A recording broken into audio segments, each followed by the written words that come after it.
The sun setting over the mighty Ohio River, as it has done for centuries, while today it's a signal that night is coming. It was once a signal for enslaved people to continue their journey to freedom. We must understand that when we talk about that Underground Railroad, it is a story about survival. It's a story about life and death. At the banks of the river stands a beacon, shining a light on that perilous trip. The slaves used to call the Ohio River the River Jordan, that line of demarcation between oppression and slavery in the South and freedom in the North. So it's the most appropriate place is to have the Freedom Center right there on the Ohio River. The National Underground Railroad Freedom Center documents the American story of enslavement. From an idea 30 years ago to today's museum, the Freedom Center's North Star guides visitors through the painful past of slavery. I think it is extremely emotional. If you really think about who you are, standing there in the pearls today, in your designer suit and me in mine, and the price that has been paid for you to be here. But the Freedom Center also tells the stories of survival, perseverance, and the struggles of today. This Freedom Center is a wonderful demonstration of how we have come together and will continue to come together to grapple with the issue of race. The mission of the National Underground Railroad Freedom Center, 30 years later, on a special edition of Let's Talk Cincy. From WLWT, this is the Emmy Award-winning show, Let's Talk Cincy. Presented by Western and Southern Financial Group. Put our financial strength behind you. Hello everyone, I'm Curtis Fuller and welcome to Let's Talk Cincy. I'm standing here in front of the National Underground Railroad Freedom Center here on the banks of the Ohio River. The museum's mission is to pursue inclusive freedom by promoting social justice for all, building on the principles of the Underground Railroad. The concept was born in 1994. The National Underground Railroad Freedom Center was incorporated in 1995. Then 7 years later, thousands attended the groundbreaking ceremony. After 2 years of construction, the opening celebration in 2004 was a star-studded event, including Oprah Winfrey and Angela Bassett. I sat down with three men, Chip Herrott, John Pepper, and Ed Rigaud, who made the Freedom Center a reality. Ed said the design of the Freedom Center was very intentional. But there are three separate buildings here, three pavilions that are connected, and they stand for courage, cooperation, and perseverance. You can't ignore how important it was for those enslaved people to take the initiative for their own freedom, and how free blacks helped them, as well as white conductors and abolitionists. It took that whole community, that whole group, working together. And you know, I think those lessons are critical today. I want you to take me back 30 years to that meeting, that discussion about building this great center. Well, if I may, it's just to kind of remind everybody of the social environment back then. 1993, Cincinnati had just experienced some high-profile race-related incidents. We had a cross, a KKK cross was placed on Fountain Square. We had continuation of police minority community incidents. I think we were questioning where are we on race? And it was I think we all felt, and civic leaders felt, that we're a lot better community than our publicity.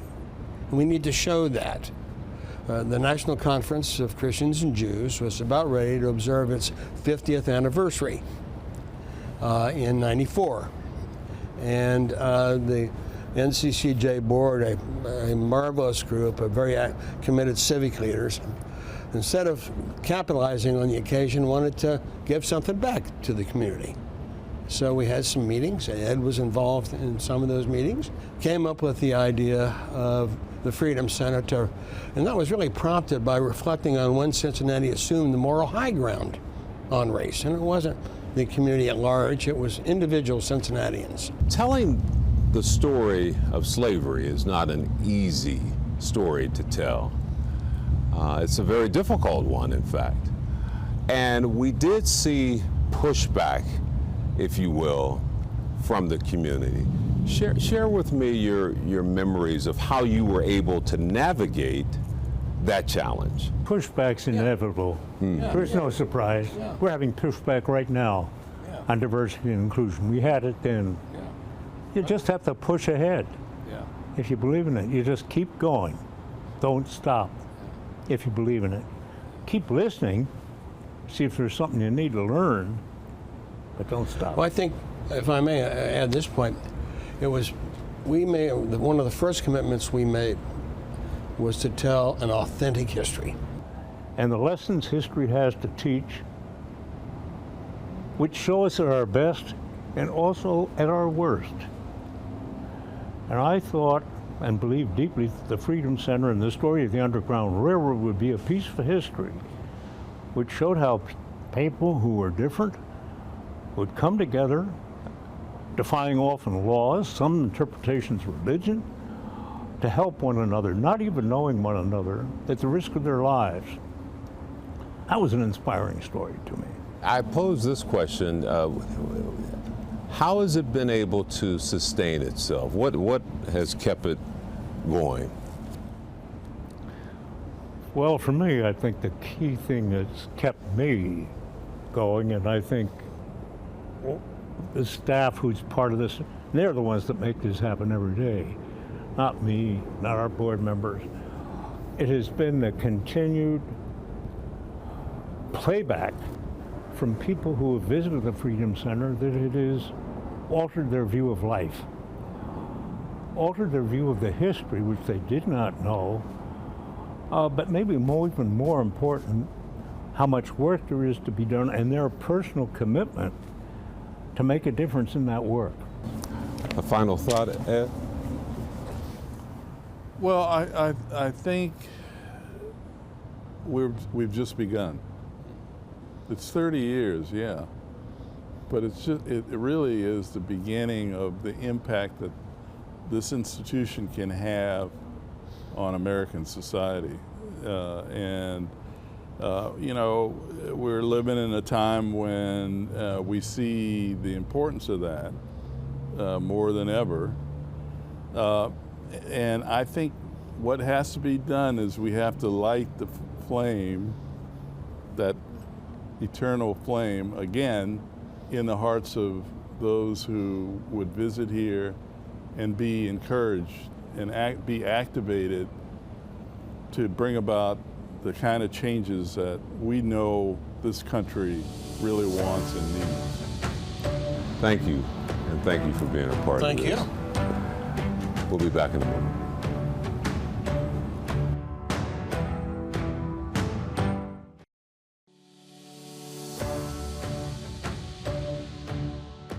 The new Freedom Center is going to be a great place for all Americans, really, to learn about the Underground Railroad and about the abolition movement and the end of slavery.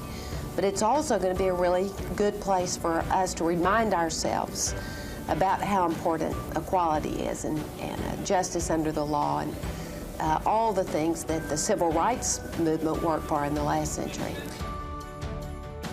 Welcome back, everyone. Inside the Freedom Center, the Grand Hall here, people are immediately drawn to these beautiful quilts called Journeys 1 and 2. The late Amina Robinson is the creator. She worked on these quilts for 35 years. She said there are stories interwoven in these quilts, handed down to her by her elders. The one thing she hoped is that these quilts would inspire future generations. With me now is Dawn Gilmore. She is a board member. And first of all, welcome to the program. Thank you. Let's talk about the significance of this place. I think the Freedom Center for the last 30 years has played a unique role to capture the stories and the histories of the past and bring that full circle for individuals to come learn and experience and just build their knowledge in terms of the impact of those stories for those who are no longer here to tell those stories and how to really give voice to the history of this country. I think you have a better understanding of the importance once you step foot in here. Exactly, yeah. You know, whether you want to come as part of a school field trip or a weekend visit or even a corporate team building experience, there's so much for you to learn with the Freedom Center and come and experience the stories, how they bring it to life. There's just so much to learn, and I think once you experience those stories, you have a better sense of the past and the experiences of the past, and I think it helps to critically think about the world around us today. When you come down here just as a visitor, not as a board member, talk a little bit about the experience that you have with your family, friends who have paid a visit to the Freedom Center. So my experience is pretty vast, whether we're walking exhibits or we go and listen to a segment in the theater. So recently we had an author here from Yale University, and he kind of talked about the history of Yale and how that was built, and the connection again to slavery or to slaves, and just those learning moments. I never knew that history, and so having a moment to experience that and learn that and share that with a friend, a colleague, or my children is just about really building our awareness. Always was told to me, you don't know where you're going until you know where you've been. And so I think that's always important, how the Freedom Center can help shape that. Are you surprised by those who have never been here? Very surprised, very surprised. It's worth the investment of time. There's so much to learn. I had a group of colleagues here with us about 2 years ago, and I really challenged them, no matter what you think you know, come in very open-minded for what you can still learn. And I think many walked away just with profound knowledge and experiences and exposure to things that they weren't aware of. I think the history of the Freedom Center brings facts that people should be exposed to. Again, I'll say to just help critically think about the impact that it has on the world around us. And I think once you can understand those stories and learn from those experiences, I think it creates empathy. And with empathy, I think comes the desire to cooperate and learn more.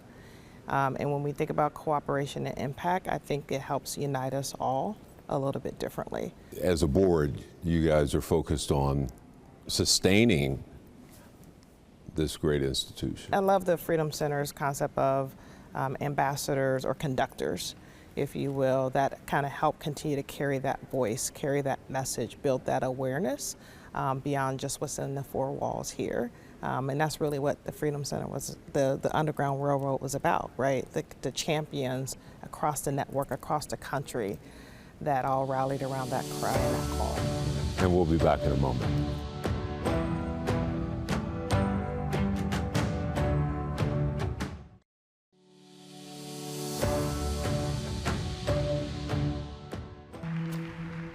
The conductor gets the signal.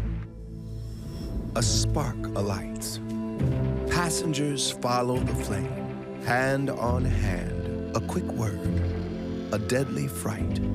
The river runs, feet take flight. A hidden spirit ignites. For all who are oppressed, the journey to freedom must continue. It's up to you.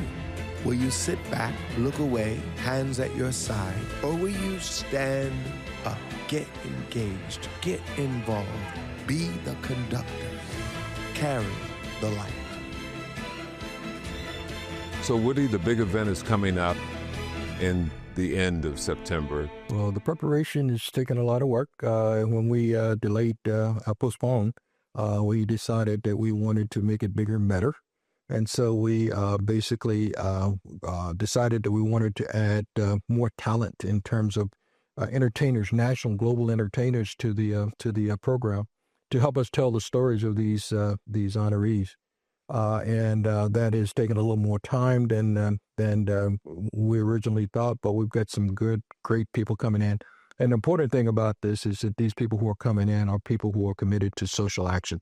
These are people who are concerned about the country, the world, and are people who wanted to help and have readily agreed to come in and be a part of this excellent program. So the honorees we have Opal Lee, the grandmother of Juneteenth, as you well know. The other one is we're honoring Toni Morrison posthumously. And we also are honoring Isabel Wilkerson and Lonnie Bunch, the secretary of the Smithsonian and the founder of the Museum of African American History and Culture in Washington, D.C. And then we're going to honor our Aunt John E. Pepper Jr. Yeah.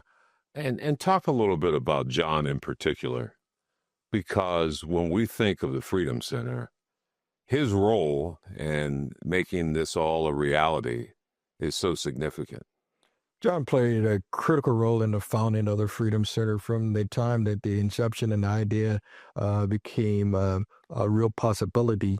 They went to John Pepper, and he was still running the Procter & Gamble company at the time, and asked him if he would be willing to support this idea, this project to create the National Underground Railroad Freedom Center. And in talking with John over the years and everything, and as he tells the story, he said, it took me a half a second to decide. This was the right thing to do. It's the best thing to do for the city and the region to try to bring the community together. So he said immediately he was all in. And when John says he's all in, he's all in.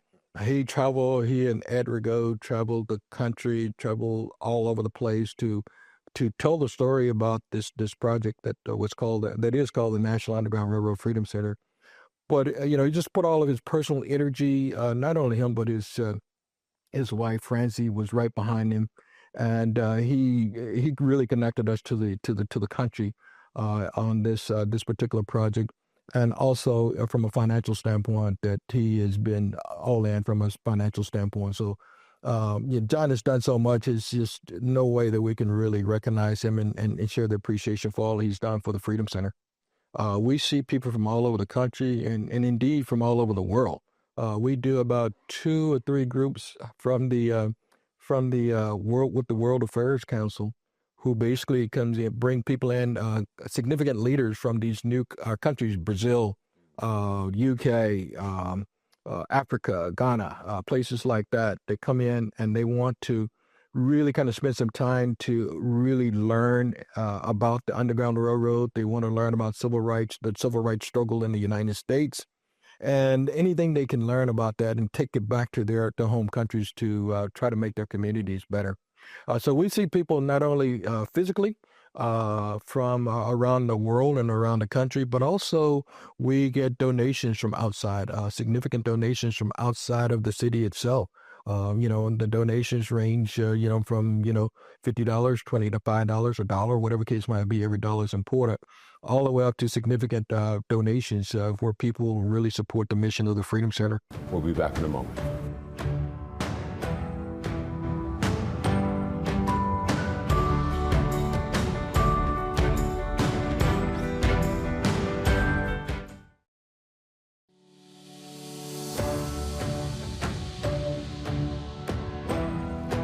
Welcome back, everyone. With me now, 3 people. First of all, Whitney Owens, Trudy Gaba, and Woody Keown. As we have talked about the past, it's important also to talk about where we are and where we're headed with the Underground Railroad Freedom Center. Woody? The past always informs the future, and we try to ensure that we don't forget about the past, but we know we can't stay locked there. So we are focused on basically trying to do a better job of connecting the past with the present and taking us to the future. We will continue to be anchored in education and informing people about American history in a variety of ways, including our programs, our exhibits, and things like that. We also want to take a bigger step as far as being a key factor as far as economic development is concerned in the area, and we think our location here and the story of our place in terms of why we're here, I think lends itself well to that. And thirdly, I think that we want to be a bigger factor in terms of community engagement and empowerment. Give me your perspective, Trudy, in terms of the role that the Freedom Center plays in the current social justice environment. You know, I consider myself one of those dot connectors of how to bridge the past and how does it make sense in the contemporaneous moment. And there's no better institution uniquely positioned to tell the story, since you can't talk about social justice without looking at the Underground Railroad. So where we're headed is to think about the contemporary moment and the social issues that we're all systemically impacted by, but seeing the legacy of how abolitionists of the past worked through, you know, insurmountable odds and conditions to change their circumstance and to abolish slavery. And that is the core and bedrock of all social justice movements, have kind of embraced that as a blueprint for how to change your circumstance. I think we look for projects that tell powerful stories that can help share the history of our country and the world, and also change hearts and minds. I think folks are looking for guidance on how they can participate in current movements and raise good humans, and as we think about our next generation of social justice activists. So also when we think about the permanent exhibitions at the Freedom Center here as we celebrate the 30th anniversary of our founding, it's a wonderful opportunity to renew that engagement, renew that vision with our community. I always go back to my first meeting with Carl Westmoreland when I came. My first day in the office was supposed to have been a 5-minute kind of hello, how you doing? He left about 3 hours later crying.